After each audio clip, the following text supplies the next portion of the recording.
নমস্কার বন্ধুরা, আজ ছিল আমাদের সোনা বাবার ভ্যাকসিন নেওয়ার দিন। তো রুবি হসপিটালে নেওয়ার কথা, তাই আমি ওইখান থেকে গেলাম রুবি হসপিটালে। ভাবলাম একবার যাই, সোনা বাবাকে একটু কোলে নেওয়া হবে, সেই জন্য গেলাম। ভ্যাকসিনটা তাড়াতাড়ি নেওয়া হয়ে গেল। নেওয়ার পরে অবশ্য একটু কান্নাকাটি করেছিল, তারপর চুপ করে গেছে অত লোকজন দেখে। এবার ভাবলাম কোথাও তো একটু বসতে হবে, সেই জন্যে চলে গেলাম অ্যাক্রোপলিস মলে। চলে এলাম অ্যাক্রোপলিস মলে। অনেকদিন আসা হয়নি অ্যাক্রোপলিস মলে, আজকে আসতে পেরে বেশ ভালো লাগছিল। আর সোনা বাবাও তো খুব খুশি। আর কোথায় বসতাম, ওই জন্যই আমরা মলে এসেছি, যাতে একটুখানি বসে সময়টা কাটানো যায়। তারপর ভাবলাম কিছু একটু খেয়ে নিতে হবে, সেই জন্য এখানে আমরা বসলাম, যাতে একটু আমরা কিছু খাওয়া দাওয়া করে নিতে পারি।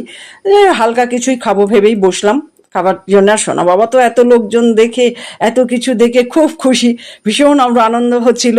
তো যাই হোক, এরকম করতে করতে তো বসে থাকতে থাকতে আমাদের খাবারটাও চলে এসছে। আমরা তো ওখানে কোল্ড ড্রিঙ্কস উইথ আইসক্রিম এটাই নিয়েছিলাম খাবো বলে।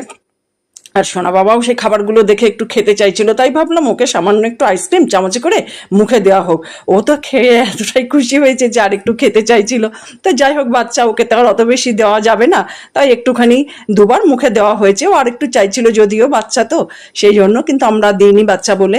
তো খাওয়া দাওয়ার পরে ওকে একটু আমরা নিয়ে গেলাম এসকেলেটারে চড়াতে। এসকেলেটার চড়া হয়ে গেল, এরপর তো আমাদের বাড়ি ফিরে আসতে হবে, সময় হয়ে গেছে বাড়ি।